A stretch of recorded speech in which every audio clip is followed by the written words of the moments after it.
The Zorvani dominion ruled not through brute force or overwhelming fleets, but through cognitive domination.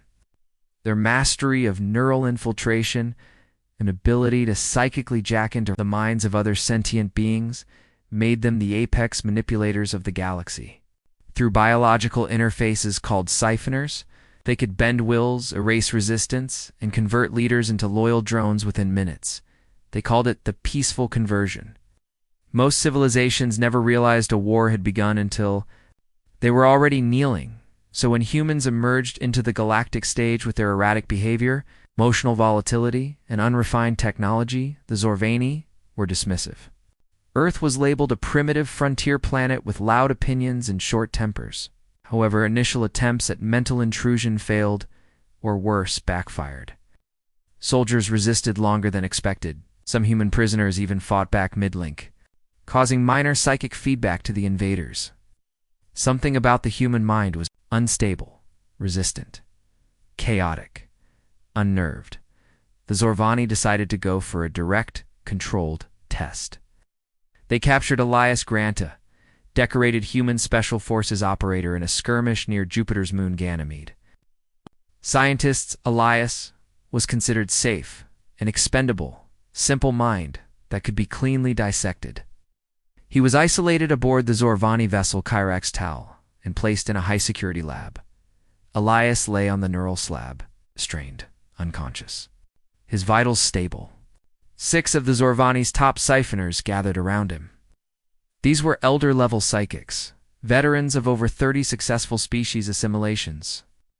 They formed a psychic circle linked to each other and the interface machine. Thin bioorganic.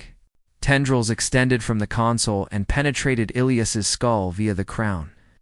Delicate process akin to splicing cables into a living network. Normally, this was a simple procedure.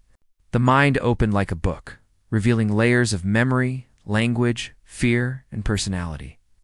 The Zorvani could insert commands, erase trauma, or mold loyalty like wet clay. But this time, nothing opened. No thoughts surfaced. No memories greeted them there. It was only darkness and then laughter. A low, amused chuckle echoed through the shared neural space.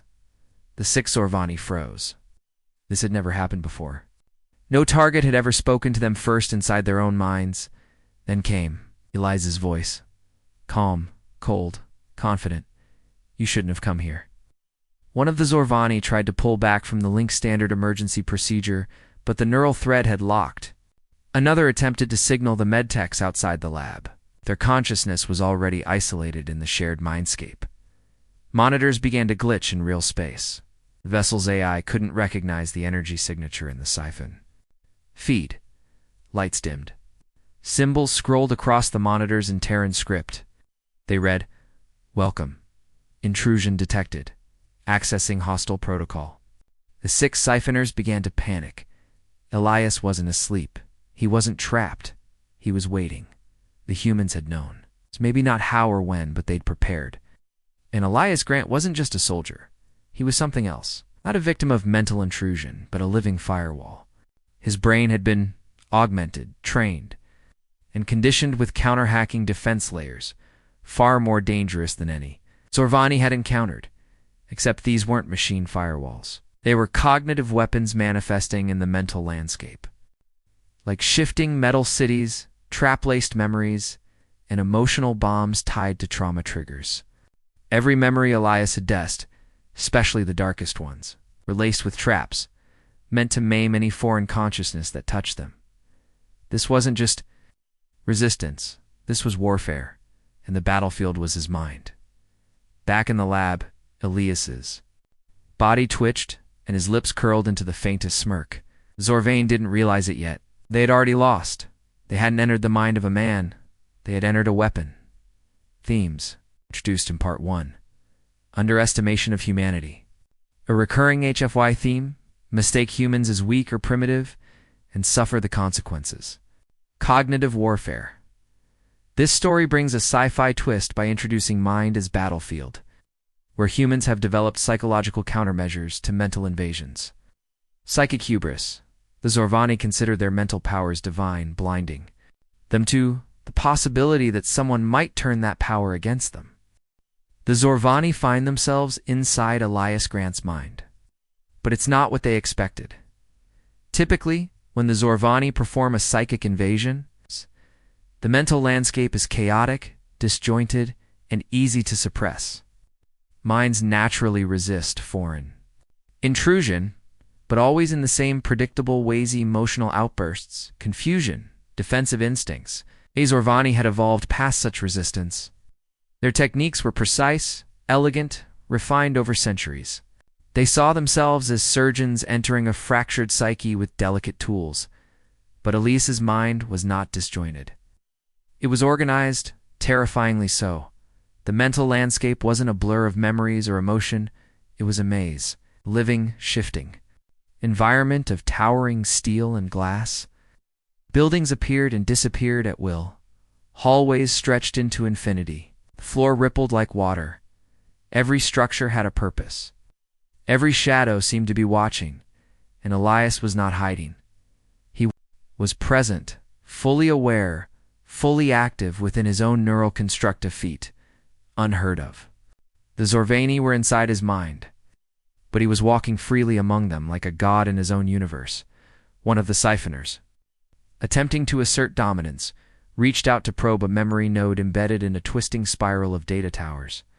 The moment he touched it, the node pulsed with energy and electrocuted him. In both the mental space and the physical world, his body went into seizure. The others felt the psychic scream, raw pain mixed with something new. Fear. The fear wasn't human.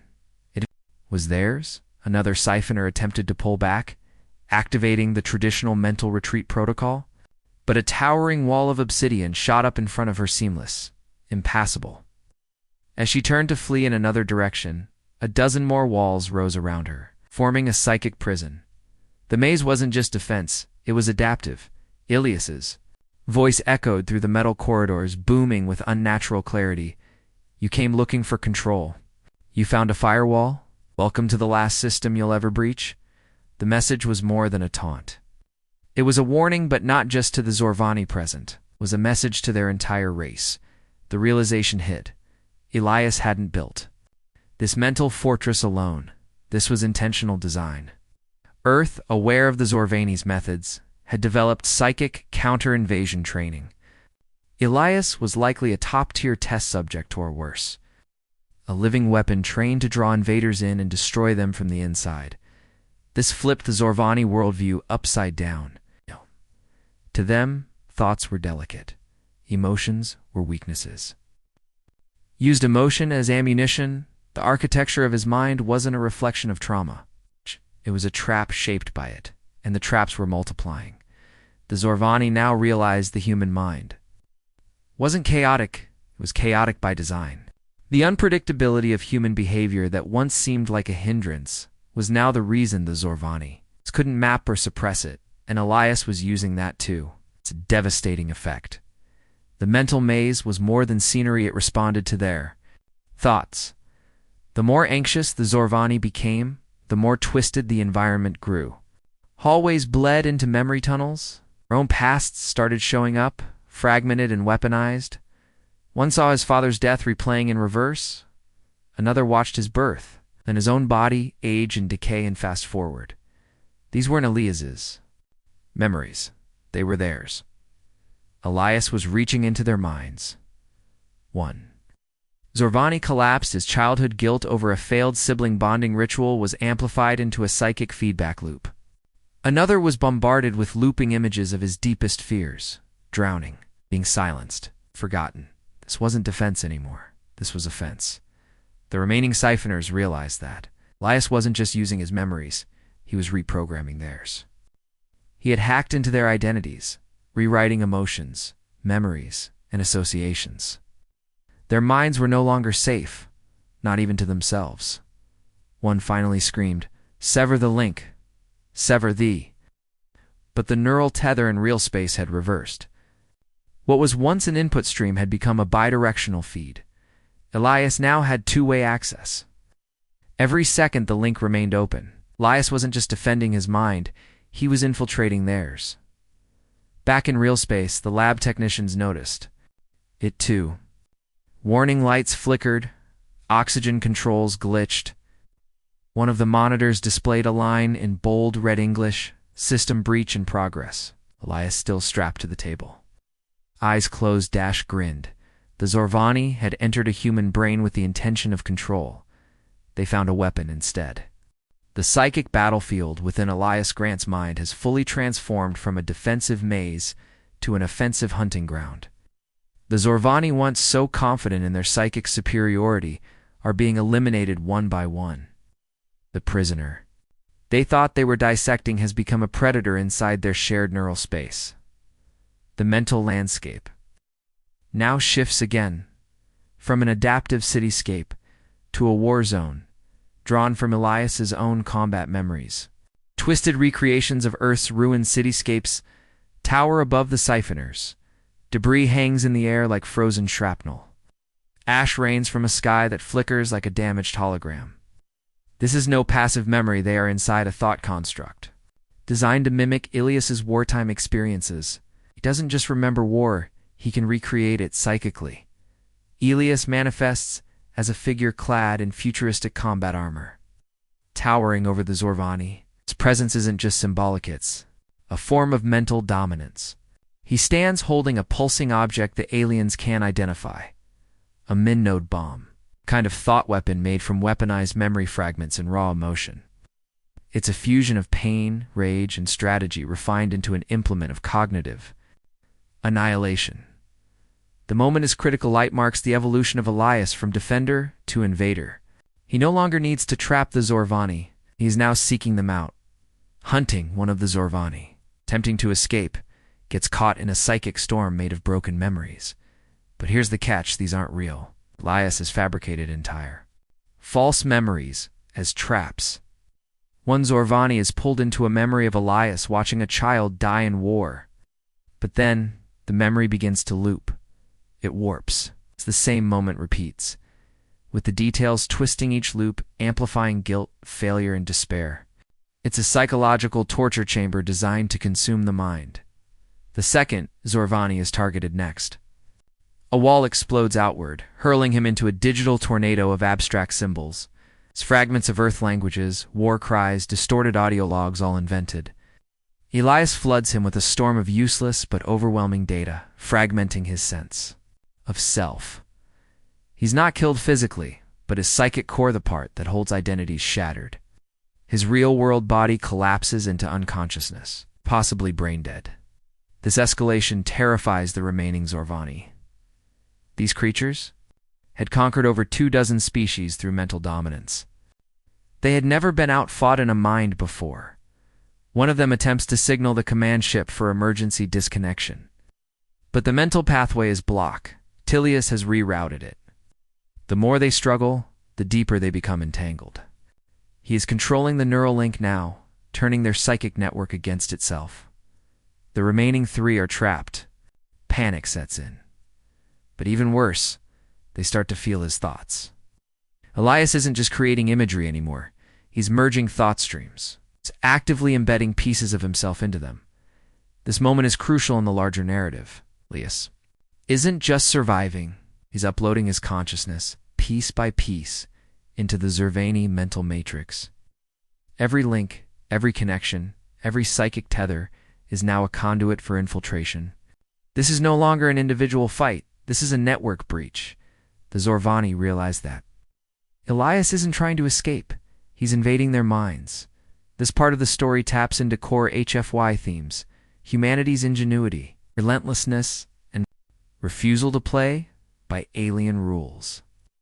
What began as a psychic invasion has become a hostile takeover of the Zorvani's greatest strength, their own mental link. One of the Zorvani makes a final plea within the mindscape. This is not logical. You are one. We are many. Elias steps forward, armored and unreadable, and replies, "And yet here you are, alone," places a hand on the alien's chest.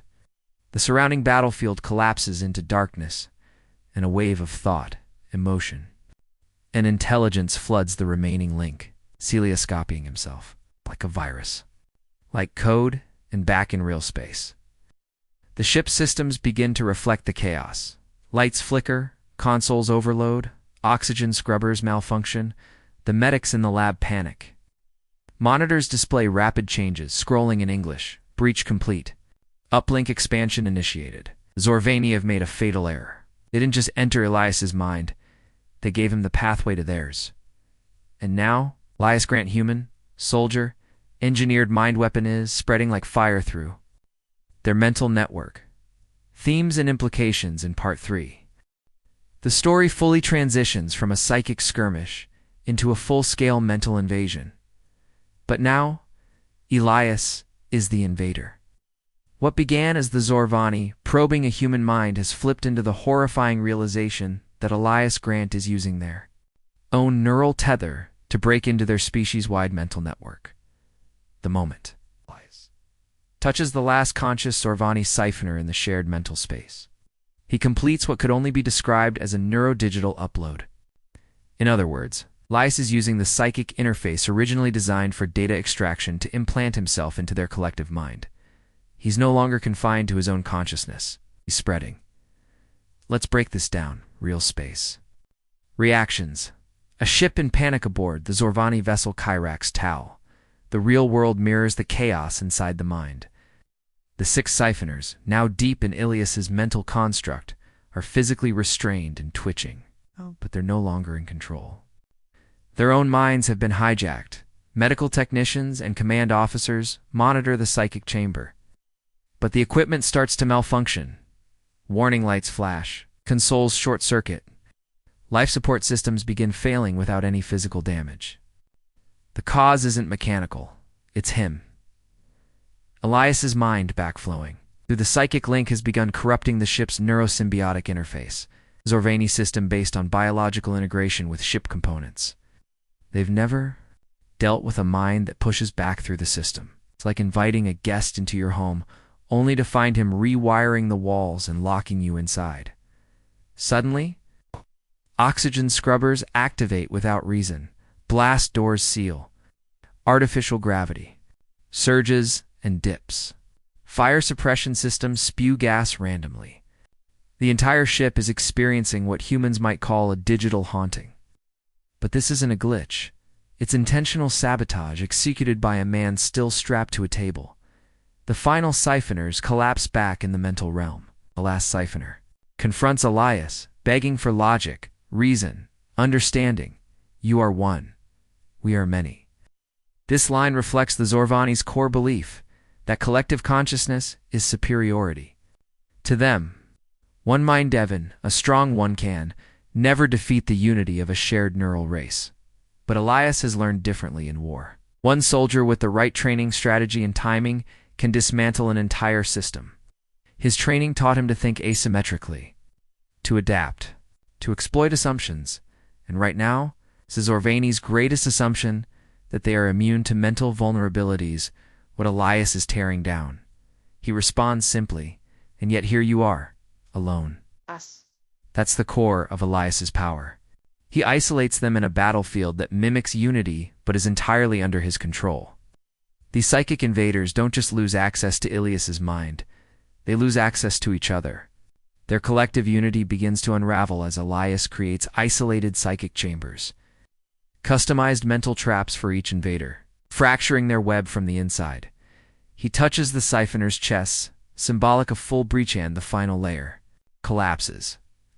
The Zorvani isn't just defeated, its mind becomes part of the payload. The upload begins. This is the most pivotal moment in the story. Through the Siphonis, Elias now has a direct uplink into the Zorvani hive matrix, a mental internet of sorts, where all Zorvani with psychic ability are connected. It's their core infrastructure. They share ideas, military tactics, political decisions, even basic sensory experiences across this network. And now Elias is inside. The first symptoms ripple across the fleet. Zorvani on other ships who were never in the same room with Elias start to twitch, scream, collapse. It's not a physical virus. It's an idea virus. It's carried through neural thought streams. They hear voices in their head. His voice, some report seeing flashes of imagery they don't understand, human faces, battlefields, symbols, earth languages. Others feel foreign emotions, grief, revenge, fury, guilt. These are all emotions Zorvani culture has long suppressed. Elias doesn't just insert thoughts, he forces them to feel. They try to quarantine the infected. It doesn't work. The mental web that once bound them in perfect unity now amplifies the infection. Every psychic that tries to purge Elias from their head ends up broadcasting him to others. Across the fleet, Elias is no longer an individual. He is a force. The horrific irony, the Zorvani's most powerful tool shared. Thought has become their greatest weakness. Their culture, their empire, even their biology, depended on unifying their minds. But Elias turns that into his weapon. He wasn't trying to escape the invasion. He was waiting for it. Themes and meaning in Part 4. Reversal of power. The invaders are now the invaded. Weaponized identity. Elias doesn't just attack physically or with force. He uses his personality, memories, and human nature as weapons. Cultural collapse from within. The Zorvani collapse isn't because of outside technology, but because of exposure to something they never prepared for, the unfiltered human mind. The mind is battlefield. The central HFY concept continues, where the brain is a war zone, and humans are the most dangerous inhabitants. Marks the climax and devastating conclusion of the story. Elias Grant's psychic counter-invasion is no longer isolated to the Kyrex Tal or the 6 Zorvani siphoners. It has gone galactic. What began as a human mind under siege has evolved into the collapse of an entire species, undone by their most sacred strength, their mental unity. It starts with seizures across the Zorvani fleet. Chaos breaks out. Bridge officers, engineers, command staff, anyone with even mild psychic ability begins to spasm. Some scream, some collapse. Others begin muttering nonsense, or worse, speaking in Terran English. Repeating phrases Elias once said, "This is mental overload, but not from too much data. The real overload is emotional." The Zorvani, a species that prided itself on emotional suppression and cold logic, are suddenly flooded with pure, unfiltered humanity. Anger, fear, grief, memories of war. The feeling of holding a dying comrade. The rage of betrayal. It's the joy of defiance. Elias has uploaded more than information, he's uploaded experience. They weren't prepared. They couldn't be. The same mental network that once let them process and share collective thought is now acting like a central nervous system under siege. Every infected Zorvani becomes a transmitter, broadcasting corrupted thought streams into others. Their unity was supposed to be their shield. Now it's a neural. Wildfire voices in their heads across ships and planets. Zorvani begin to report auditory hallucinations. But they aren't hallucinations. They're Elias. His thoughts, his memories.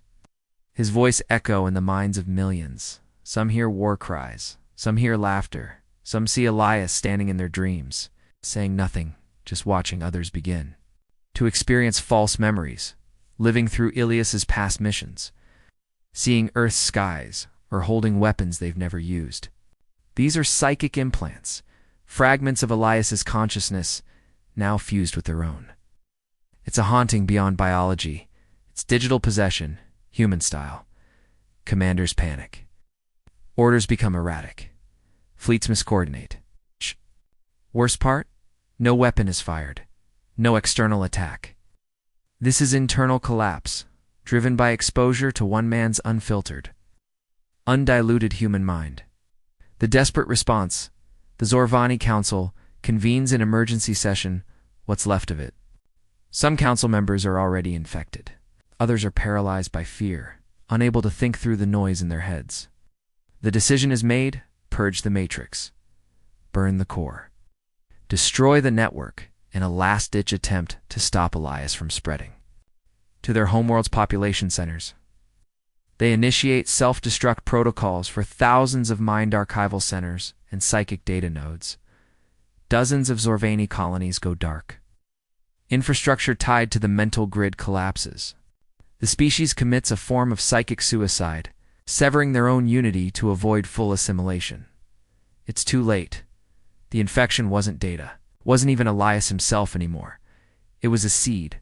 The idea of resistance, of chaos, of emotional willpower, everything the Zorvani had trained themselves to suppress. Now, it grows in every unshielded mind. Back on the ship on the Kyrax Toll, Elias is still strapped to the medical slab, vitals steady. The 6 siphoners are either dead or brain dead. The lab is a war zone of flashing lights and automated systems, going haywire.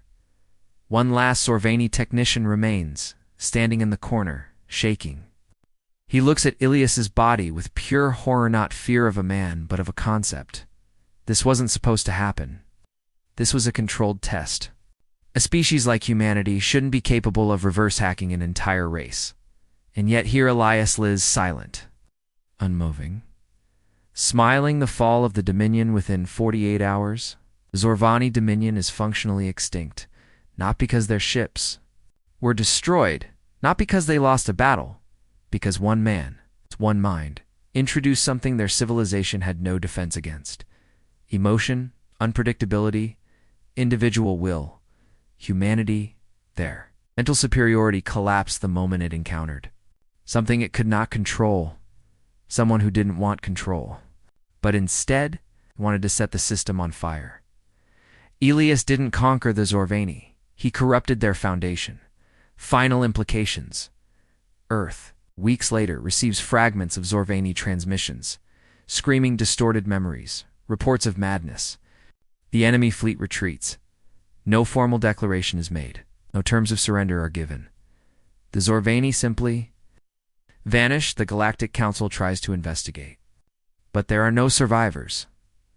Only a human file is left behind in the wreckage of a Zorvani archive center. A single phrase burned into the console in Terran script. Next time, ask permission. Themes and symbolism in Part 5. Humanity as contagion. The idea that our emotions, our thoughts, our unpredictability can't be systematized or suppressed. The weakness of unity. The Zorvani's collective mind was thought to be their strength. Elias proved that such uniformity makes a system fragile to chaos. Silent victory. Elias never leaves his slab. He wins by being himself. His victory isn't physical, it's cognitive dominance. High at its peak. No armies, no fleets. Just one man's mind, breaking an empire built on arrogance.